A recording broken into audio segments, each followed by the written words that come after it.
们来看看中国的外交部哦，还是高分贝的在批评日本。他说：“你们在要害的问题上面挤牙膏、埋钉子，企图蒙混过关。”讲的还是高市早苗那一番哦，存亡危急事态。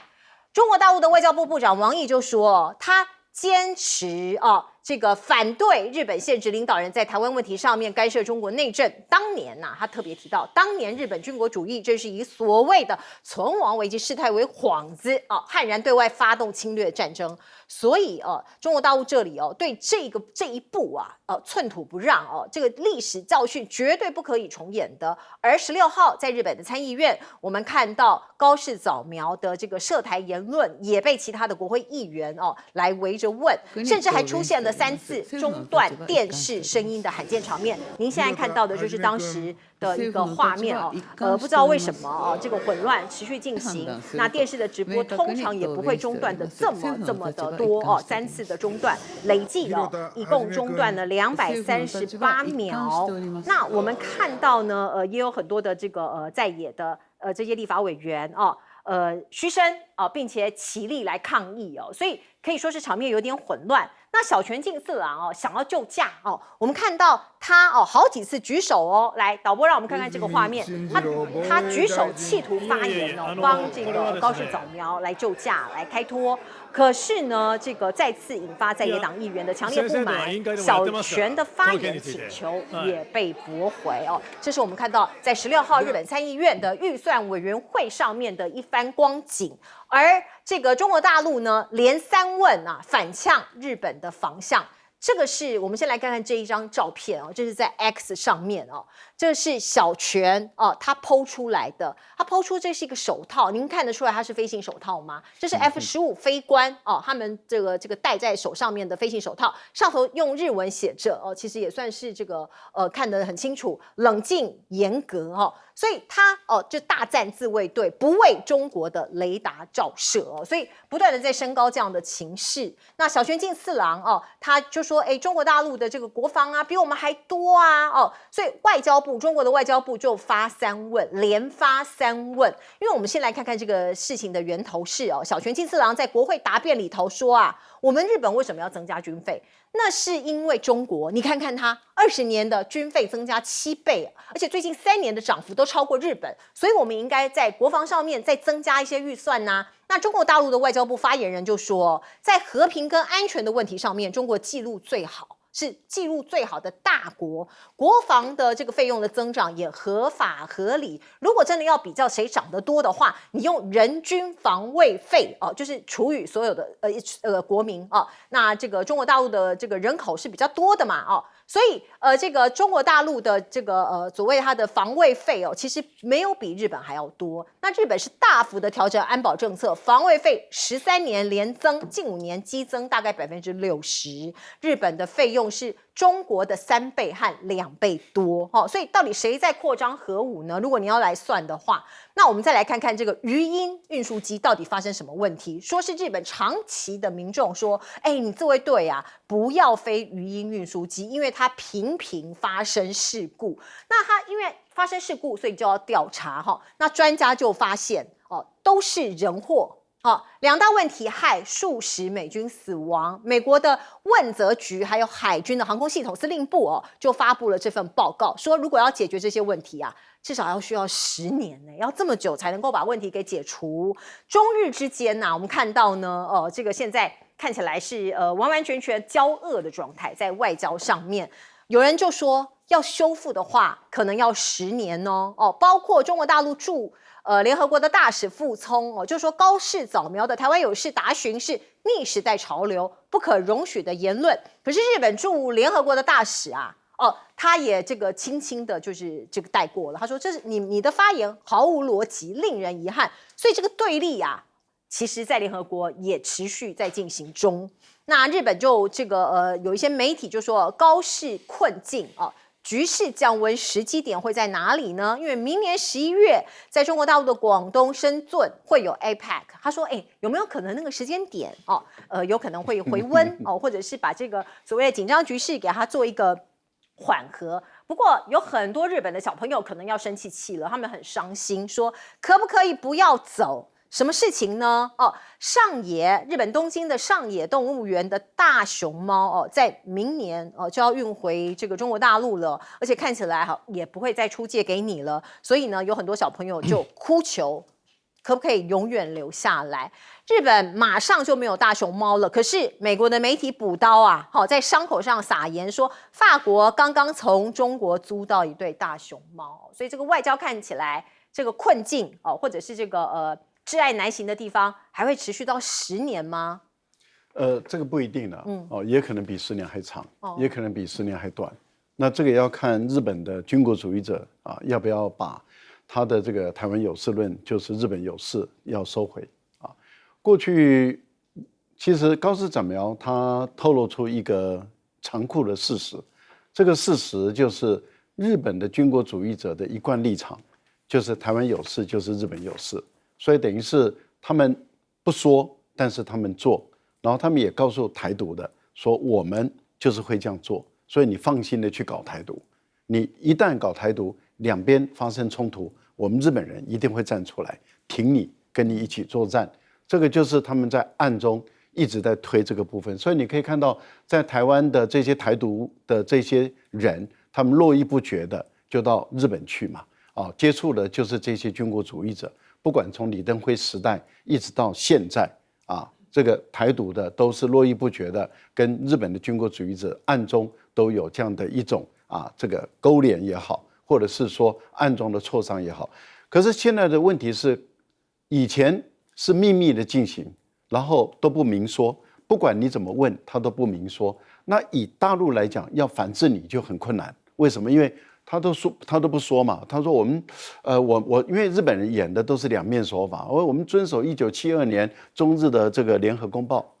然后但是你在问他台湾的问题，他就不说。从安倍晋三以来，一直到这个高市早苗之前都不说，那你就很难去给他施加压力你也很难打他，因为他说我们1972年的公报，那台湾有事是不是日本有事，他就不讲了台湾的问题他也不讲了，然后但是问题就在于他事实上是一贯的立场，就是我一定会介入。好，那这样的一个情形对大陆来讲就真的很难处理日本的这样的一个两面性的一个性格跟阴阳脸的这个手法。好，高市早苗就是我不演了，我把它讲出来，讲出来对大陆来讲就有立足点了。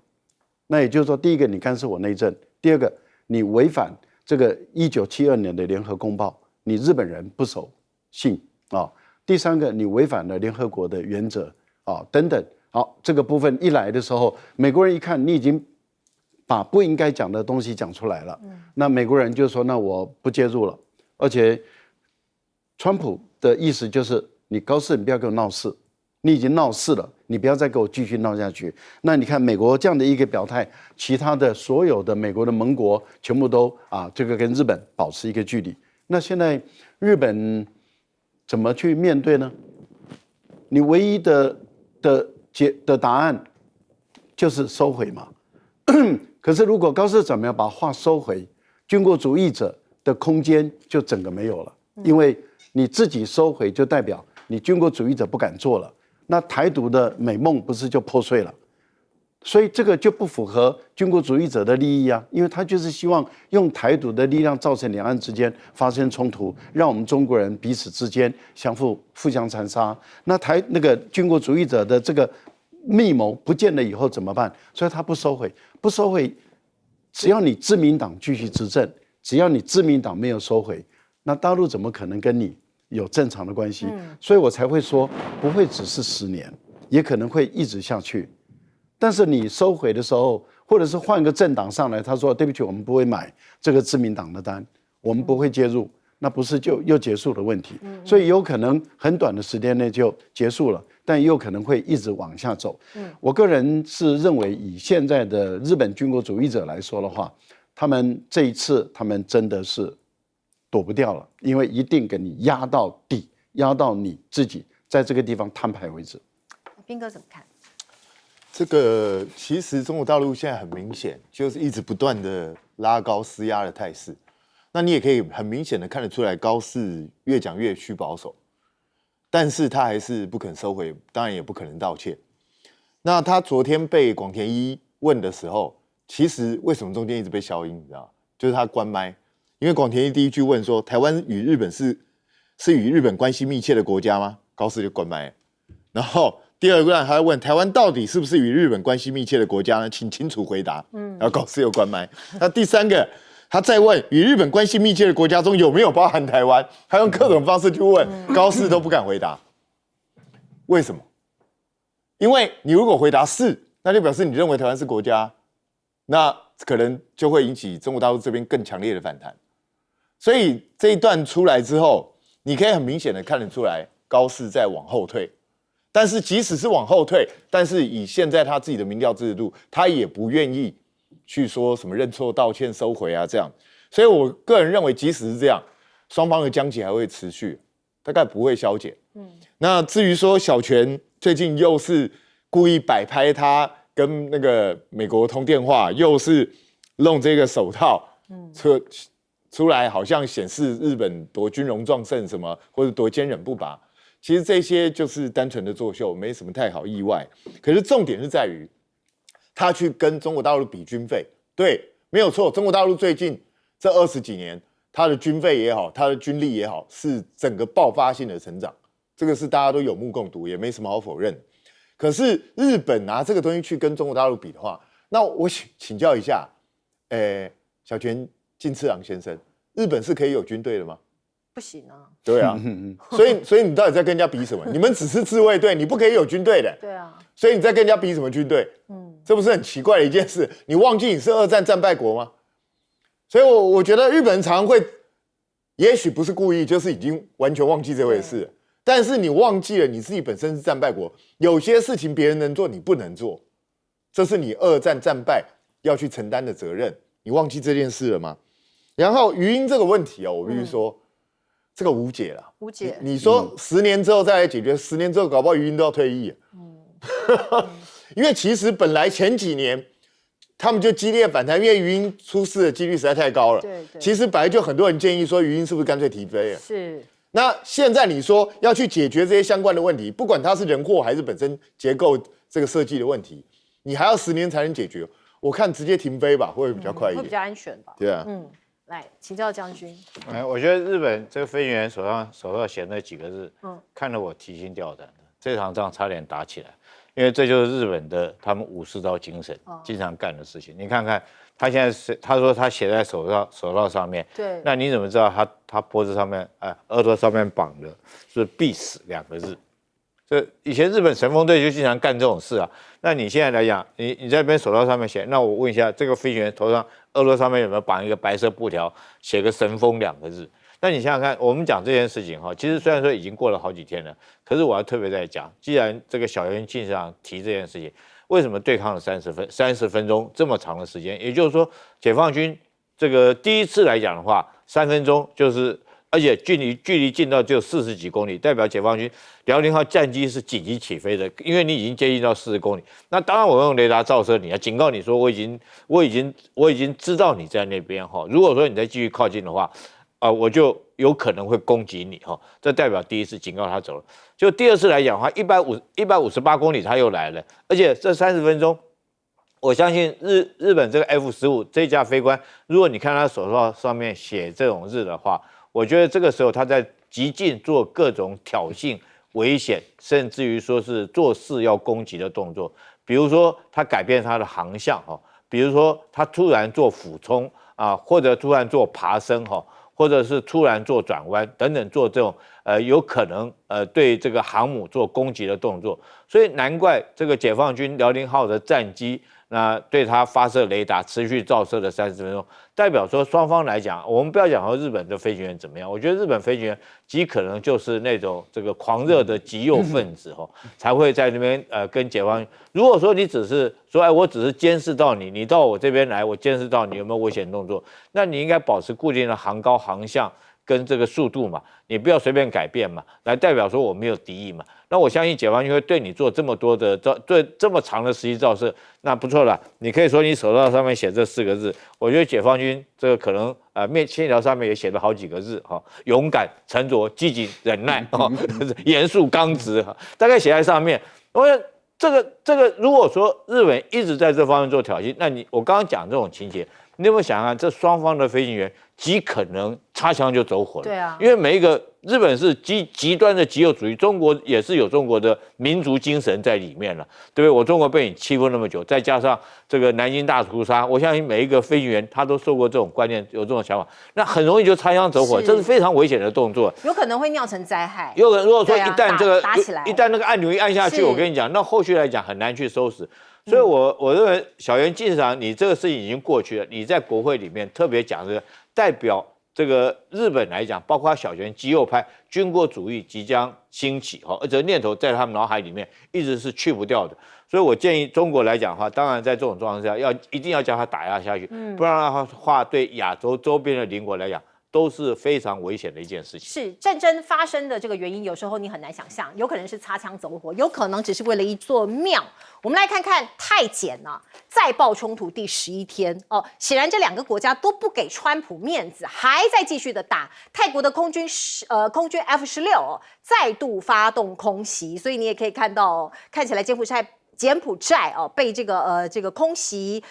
这个受到的攻击是比较严重的，而这一座千年古刹哦，您看到这个画面，泰国军人去插上他们的国旗，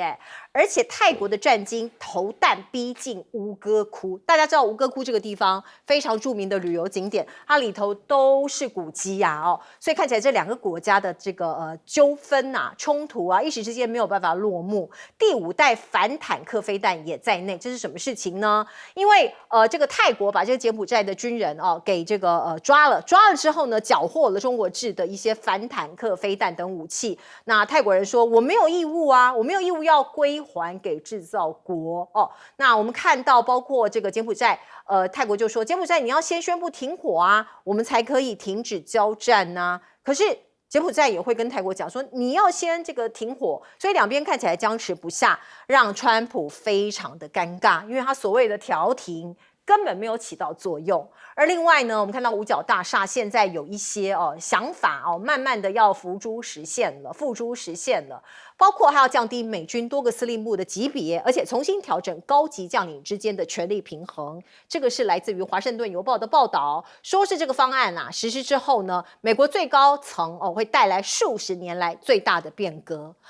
前一阵子川普也把这些所谓的上将将军们通通集合起来，那目的有可能未来4星上将会被大大的削减那会降低原本3个司令部的位阶跟影响力，11个司令部会裁并为8个那美国这个大军美国大军改这个军改会符合未来它的战略收缩。大家都知道美国在战略收缩，所以他会把一些东西给砍了，要撙节某一些部位，撙节某一些地区，包括像是这个欧洲中东他们这些资源会拿回来，那扩大在西半球的军事行动。那我们就来看看，包括乌克兰，它可能就要紧张了，因为你把欧洲的军力给拿回来，那未来的安全保障怎么办呢？现在这个安保的条约还没有签。泽伦斯基说美国提出在一个缓冲区作为一个自由经济区，可是这个区域会不会被俄国统治呢？他现在也会担心那未来这个停战的关键还是卡在领土上，而这个所谓类北约的安保，美国说了。可是能做到吗？看起来很困难。那欧盟8国其实很担心欧洲这个会被俄罗斯给吞掉，尤其是东边所以他们在这个地方可能也很希望能够做一些安全的缓冲区。可是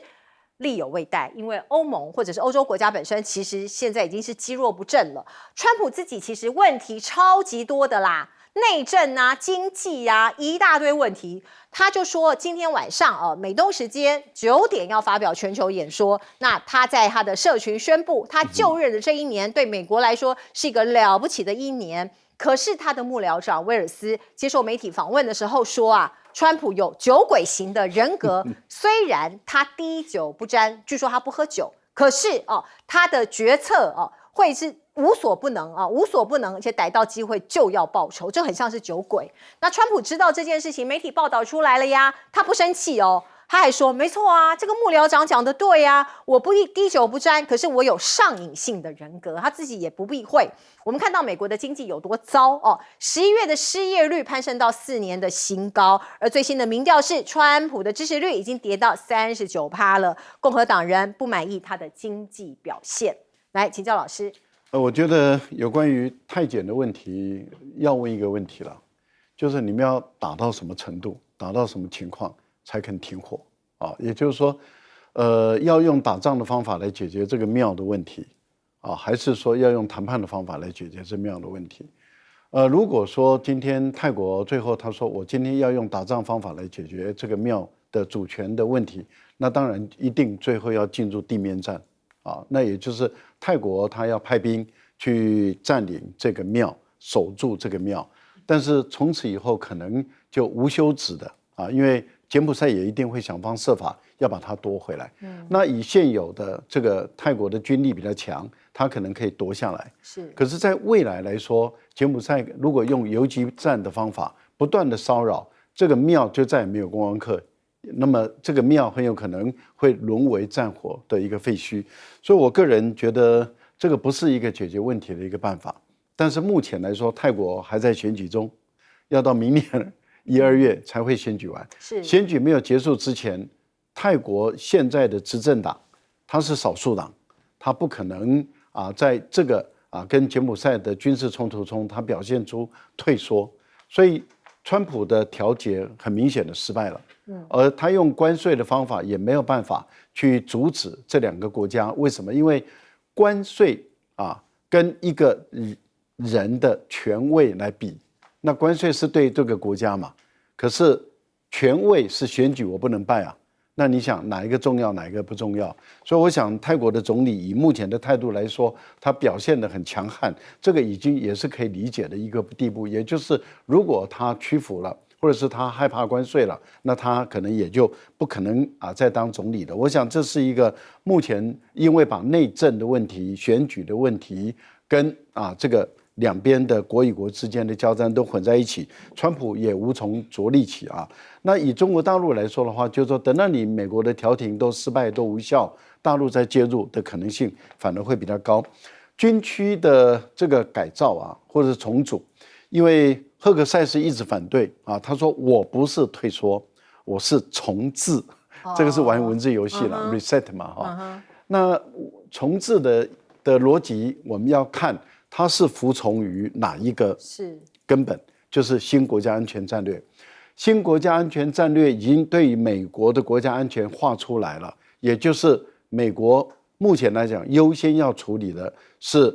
西半球的安全。那西半球的安全在美国的国家安全战略就是北至北冰洋，然后阿拉斯加、格陵兰，所以格陵兰或许也是美国要把它拿下来的一个目标。再来就加拿大要成为它的51州再来就阿拉斯加嘛，再来加拿大，再来美国。那这样的话，它就可以确定的这个北半球西半球的北部、北美全部都在美国人的控制下，接着就是墨西哥到这个加勒比海到南美，然后最后到南极。那以这条线为主的话，那你想它一定是把兵力往内缩，然后东北亚这个部分就你韩国、日本负担重一点，我美国不再像过去一样负担那么重，我要负担轻一点。但是菲律宾的这个南海跟南太平洋的交通枢纽，我推断美国不会减弱。他在这个地方他不会做战略退缩，因为菲律宾的交通枢纽太重要了。再往南走就是这个关岛就是澳大利亚了，所以我觉得菲律宾它非但不会走，还会增加兵力。但是韩国、日本它会退，另外就是欧洲这个部分会退得很大了。欧洲目前来讲已经传出他要把欧洲司令部、非洲司令部跟中央司令部，中央司令部指的就是中东这个战区，他要把这个3个战区合并成为一个战区，就叫做国际司令部。国际的，那很明显的就是他要让欧洲人扮演自己更多的一个角色。那由于他已经确定大陆对中东地区不会有军事上的野心，他也确定俄罗斯现在对中东地区也没有军事上的能力，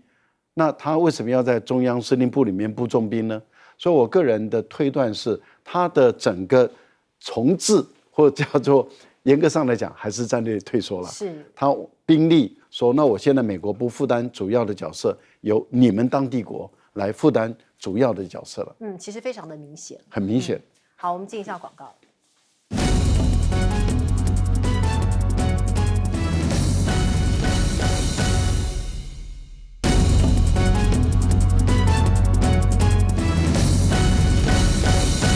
好，美军要大改革，改革之后对我们有没有影响呢？来请教将军。对我们影响很大哈。我们美军总共有11个，谈这个问题，你要先了解一下美军的他们军制是怎么一回事。美军总共有11个司令部，其中有5个是职能化的司令部哈，像太空司令部、网络司令部、特战司令部，还有运输司令部哈，这属于职能化，依据他的工作来担任司令部。另外负责地区作战的有6个，原来有6个，就是中央司令部。中央司令部是负责这个中东地区的哈，然后欧洲司令部，那顾名思义是欧洲的；非洲司令部是非洲的；北方司令部就是他们自己美国本土跟这个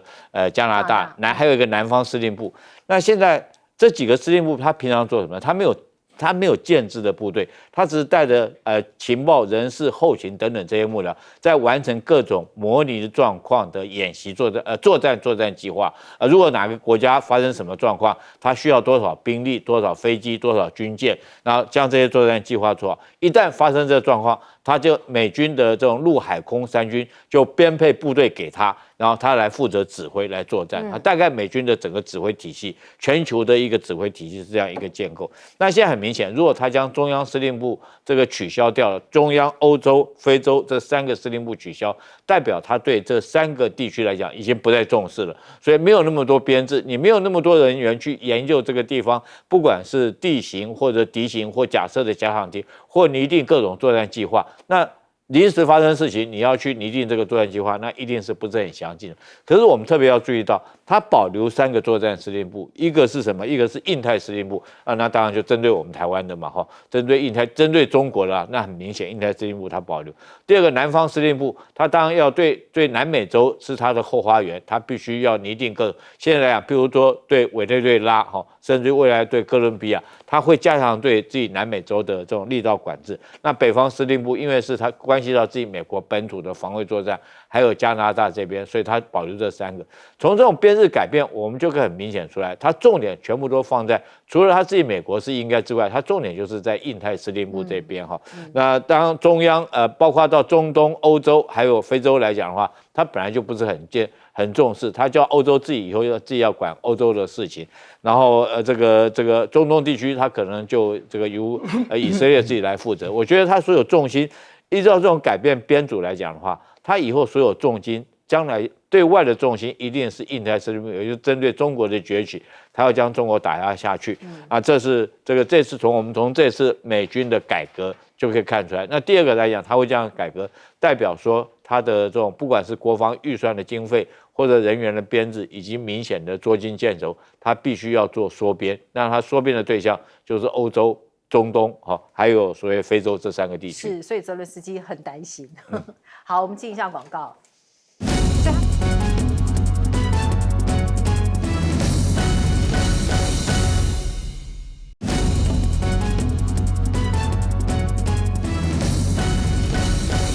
如果最近你打算去吴哥窟，可能要小心一点，因为据说炮火已经在那附近了。太检这个大概还会再持续一阵子，但是现在很多人评论说，哇，这个美国衰落了，川普很丢脸啊，很尴尬啊。我觉得这恐怕不是很了解川普。你觉得川普会很在意这件事吗？不在乎。他每天胡说八道习惯了，他根本被打脸的次数大概每天都有。你觉得他真的很在意这件事吗？因为川普在意的是他到底有没有好处。那太检这件事情，他介入，反正你们如果真的不听我，我就算了，你们自己打你的。反正他现在已经呈现战略收缩，他本来就没有打算要去介入之间的战事，所以我不认为这会对川普造成多大的影响。那我们看起来好像脸上无光，我觉得川普根本就不在意，反正这件事情我就当作没发生就好了，他也不管。那导致他自己的幕僚长威尔斯去接受访问，居然说他是酒鬼型人格。对，对啊，那。我跟你讲，最好笑的就是川普说没错啊，我就是这个人格。对，因为他本来还很担心，他说这是媒体断章取义，就川普说没关系啊。然后你知道吗？他还跟那个媒体讲说，范斯就是个阴谋论者，然后结果范斯说什么？对我就是阴谋论者。哎，他们都好特别哦。对啊，他说，因为他范斯的解释是说，他常跟威尔斯私底下开玩笑。哦。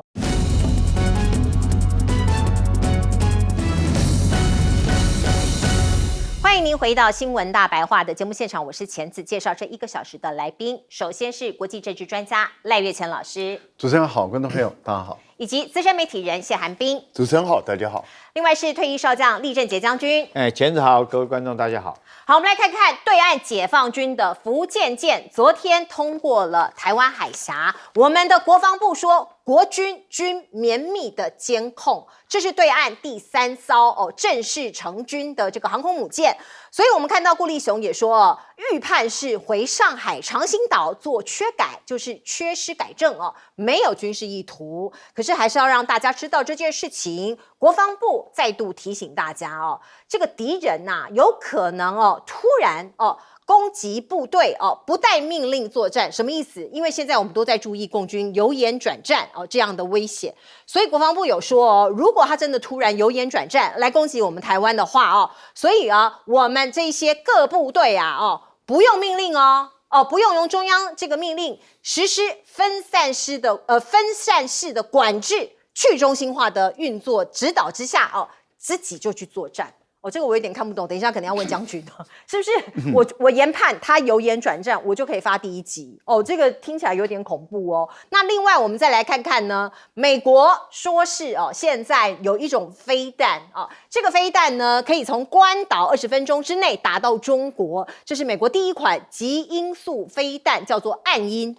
那它的射程还有诸多元素现在已经曝光了。目前暗音的产量是每个月1发。目标是提高到每个月2发全年可以生产24发而且它暗示有可能会投入实战部署。所以呢，我们看到第1岛链、第2岛链，是不是这个区域非常的紧张呢？共军的飞弹也激增你看到美国是每个月1发，可是它的这个速度可能更快。中国飞弹的数量激增，火力可以达到第2岛链，已经对西太平洋沿岸地区的主要机场、港口、军事设备严重的造成了威胁跟影响了所以你看到现在这个美中其实台面底下的这样子的一个军备的竞赛是不断的在飙升。那美国就说因为呢到制造弹量的这个弹药的这个产能要增加很多，所以他们自己没有办法应付得来。南韩澳洲就提议说我们可以帮忙加入来供应，来缓解华府吃紧的国防供应网。而另外我们再来看看中国大陆这边的军武的这个状况说是有一个叫运30的中型的飞机运输机曝光了，它的定位类似空巴 A400M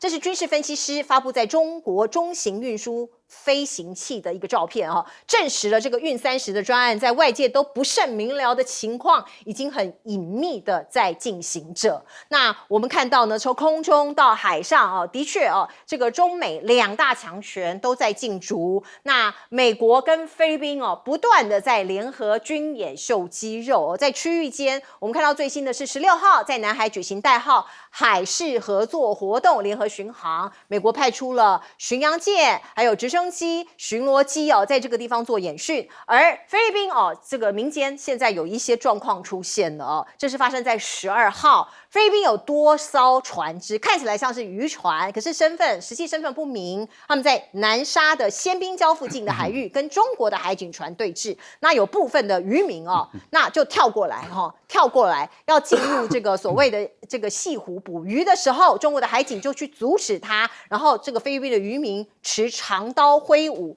您看到的画面就是圈起来就是长刀被搜证的画面给拍下来。那中国这边就有研究员讲说，这些人才不是普通的渔民类，他们是非方暗中组织的具有军事背景的武装渔民这是中国大陆这边的说法。那可以想见的或是可以看到的是，这个地方的确有这个冲突越来越紧张紧绷这样的一个状况。那美国跟越南的军事互动现在也紧密了起来，升温了起来，包括美军的第7舰队它靠在岘港，而且双方在防御与海事的领域有一些深化的行为另外我们再来看看，这也是蛮罕见的，越南的军舰第1次通过台海，解放军急派33机7舰巡航，而且呢，这个中国的媒体就说，必须要算旧账所以你可以看到呢，美国所谓的跟同盟拉进来抗中，这个是正在进行式吗？来，请教老师。山东舰在2023年在南海演训完成了以后，也曾经穿越过台海情况是一样的，也就是说，对于大陆来说，演训完了以后，经过台海基本上来说，它当然是一种威力展示啊。但是你说航母要在台海对台作战，这个有点是笑话了，因为这个跟航母的功能不太一样。为什么？因为如果要在台湾的西侧，解放军要跟台湾的西侧作战的话，基本上，因为我们都知道航母就是移动的空军基地嘛，那你不管在福建或是浙江的空军基地它陆地起飞的战机。然后对台湾的西部进行空对海或是空对地的战争，或是空对空的战争就足够了不会用航母在台湾海峡进行起降的一种对台的作战，所以航母一般来讲会在台湾的东侧跟东南侧这个地方或者北侧，这个可能性是比较高的。过去辽宁号航母或是山东舰也曾经在台湾的东侧这个地方举行军演嘛，那这个对台湾的威慑力是更大的。也就是说，当时这个台军辜立雄他们的想法是说，在第一战的时候，就为了要避免这个全军覆没，所以就必须要进行所谓的保存战力。那要把这个原来放置在西部的这些空军，要把它迁到这个台东以及花莲这个基地，当初就有这样的一个想法，也就是说所谓的保存战力的转进。那解放军他从台湾的东部辽宁号或者山东舰，它基本上对于台湾的东部做攻击，这个就显示出说你这个战略转移保存战力这个方式的功能是有限的这是第一个部分。第二个部分，辜立雄我觉得军方对军人来讲，尤其是职业军人，他比较需要的是明确的命令跟指导不要说语带模糊，语言不详，然后要我们军官这些职业军人自己来做判断，说该不该开第一枪，谁来决定？这个有点残忍。我们一直已经多次的在节目中说，政治人物要有担当，不要政治人物没担当，要这些职业军人来负全责。职业军人是执行命令的，你给我命令以后我来执行，而不是叫我来做政治决断，这个太残忍了。因为他会做一个政治性的决断，他会变成这个战争的战犯，或者是战争的发起者，这个实在是太残忍了。我觉得您既然都是拿人民的血汗钱当这个政治人物，你也不是国防专业的，然后就让你去当国防部部长，那你连这个政治的这个责任都不想当，我觉得这个愧对你拿我们的钱来过日子，这不对的另外，您谈到了有关于美军发展出这个3500公里的这个导弹，它的弹头我们目前所知道大概在13.5公斤了这个代表什么？代表美国的中程导弹它的技术事实上是落伍的也就是说，我们都知道目前来讲，中程导弹这个顺列排名全世界最强的是中国大陆，它遥遥领先。其次是俄罗斯，再其次才是美国。那美国目前在中程导弹这个部分还在急起直追了所以它目前试射成功的这个导弹弹头太小了你想想看，要打3500公里远，这个导弹的载体它本身的造价是不便宜的，而弹头却只有13.5公斤，等于是2枚火箭弹的一个弹头威力，这个太便宜了，这个效果不大。花那么多的钱去能够产生这么低的杀伤性，这个基本上不划算我觉得美国这个很明显的是试验性的导弹，而不是已经成熟的导弹。说我今天可以装500公斤的弹头，然后能够装上去对对方有更大的威慑力。例如说，一般来讲，打到3500公里的导弹，基本上可以装核弹头，可以装战术性的核弹头战略性的核弹头，还有常规弹。那你常规的弹头的话，你要花这么多的钱去造价，你的弹头总量至少要500公斤我觉得这个是一个有点可笑的事，还是有点玩笑那另外，菲律宾很明显的，小马可仕是在转移他国内这个丑闻的一个焦点，因为小马可仕目前面对于贪赌的一个很严重的指控，他的民调支持度非常的低，低到已经不行了，快跟他爸爸一样了。如果破了他爸爸的民调支持度，他大概很有可能会在菲律宾被罢黜，最后可能会逃亡也说不一定。那我个人认为他在南海目前在闹事，基本上改变不了南海现状，但是是在争取挑动这个转移这个媒体的视线，说不要这个针对我嘛，不要针对我的贪赌，去注意南海的事情。我觉得他的政治目的比较高。是，来请教将军。我们打仗一定讲的西式 ISR 哈，什么叫做西式 ISR？ 我念给各位听：指挥、管制、通讯、情报、资讯、监察、监视与侦查哈。我们就以这个福建舰这个为例子，那谁去看到它？那一定是侦查发现的嘛。不管你飞机侦察到或者人家侦察到，这叫侦查。侦查完以后，我发现了以后，一直要监视到他后续的动作是做什么动作，然后将这个资料和这个资讯马上传给情报中心，由情报中心来研判。就像是我们这个顾立雄研判说，他只是回长兴岛，没有威胁这叫情报，确定他可能是后续的行动，这叫情报。有了这个情报以后，要提供给指挥官，那指挥官来依据这个，如果说他有敌意来讲的话，指挥官这时候就要下达命令谁去打，谁不去打，然后他去打的过程中，你要有管制手段。那依据这个整套的一个指挥作战的体系链，我们来看，我们现在讲这种话叫做分散式管制，在战场上管制是非常重要。我举一个例子就是我们来讲有一个管制叫做这个安全走廊就是这个空间里面，可能这个时间这个地段是我们自己的战斗机要回来的时候，所以在这时间里面，所有我们对空的导弹不能去打它。你如果看到飞机，你也不能打，因为那极可能99%是我们自己飞机，这叫管制那分散式管制，那你现在是怎么样？就是这个飞弹自己是决定要打还是不打，还是南部军团的看到一个目标，他自己决定要打还不打，他自己分散式管制，还是说？我自己管制，我就不打了。那万一来的是敌机怎么办？我就不知道了。那什么叫做去中心化直管？很明显的嘛，就是我们的通讯系统被打断了嘛，我们的侦察系统全部没了，我们雷达被打掉了，我们的通讯联络系统被打掉，我们的指挥官没办法下达给命令，叫各部队各自为战。这叫做去中心化直管，这讲的好像很好听老百姓听不懂。讲明白了就是我们的这种所有通讯线路全部断掉，我们的雷达全部被打掉，我们各部队自己决定自己要打不打其实这是非常危险的。我们看杜鲁门号在红海的时候，它以美军这个通讯作战或者资讯作战这么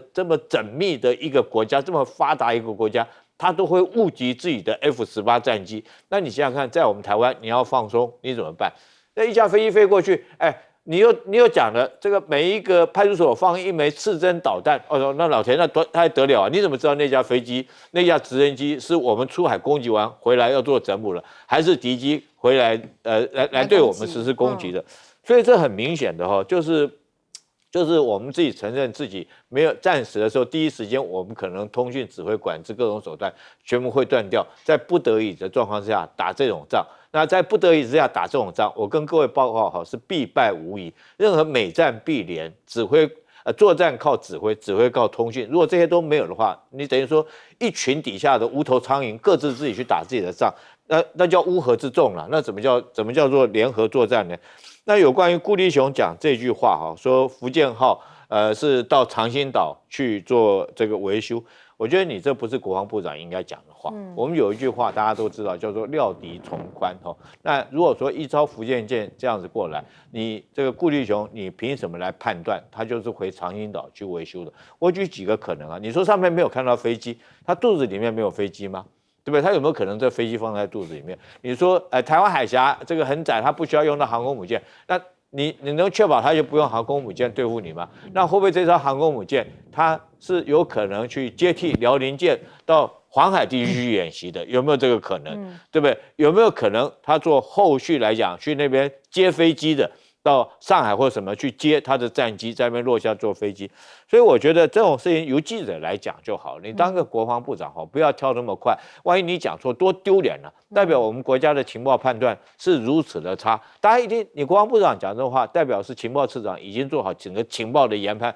分析之后，告诉你部长，你部长才可以对整个社会大众做说明嘛。那如果说是你没有经过这个，万一你讲错的话，我觉得整个丢脸的是我们整个国军参谋本部的情报本部研判严重的失误。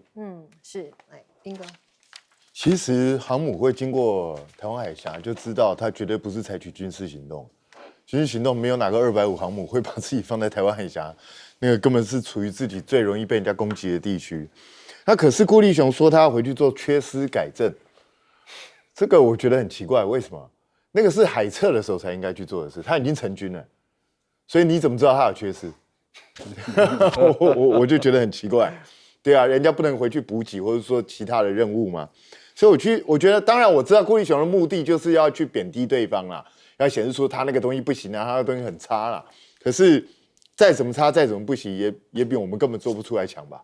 所以我觉得没有必要这样去贬低对方，而是应该要去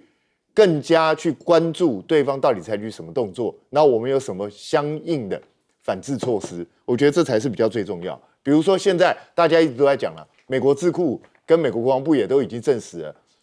共军现在它可以完全无预警的直接从演习直接转成攻击形态，你可能完全事先得不到先兆。那请问一下，面对这样的一个态势，国防部打算怎么处理？我们要，因为我们是被动方，我们不可能主动攻击中国大陆嘛，所以我们一定是，如果万一真的发生战争，我们是被攻击的那一方。那请问一下，对方突然之间攻击你的时候，我们的因应措施是什么？我们有什么办法能够撑住对方的第一波攻击，然后保留有生战力，等到去因应下一波的攻击？我觉得这才是国防部需要去研究的啊。难道真的就如美国所说的，大家准备打城镇战，海空全部放弃吗？其实最近美国的智库就在讲，台湾的海空军可能24小时之内就会被歼灭。那请问怎么办？那我们就是在这个岛上拼命挨打，就是这样吗？所以重点是你要想出东西出来了。那至于美国现在他要去部署这个暗鹰呢，我觉得他这个产量真的是1个月只能生产1枚，然后一年到最后提高到24枚。好，就算你提高到24枚，美国可不是只有亚洲要部署，它全世界都要部署。请问一下，它能够在亚洲分几枚？对，为什么这么慢呢？它的军工产能就是这么差，这没有办法。所以这根本不是一个能够因应未来大规模作战的状况。而且老实讲，极音速导弹本来就是攻击精准目标的。那它弹头又做的这么小，其实据说它是用闪射式，有点像闪弹一样，到目标上空啪这样打下去，对啊。那对方如果有碉堡，你怎么办？因为你如果是弹片这么小，你重量又这么轻，不管你的动能再强，你又不是小行星，对不对？你撞上去，人家有碉堡，可能就直接把你挡住了。所以我觉得美方这个东西恐怕在实战的应用上面，恐怕还要打非常多的折扣。没有错。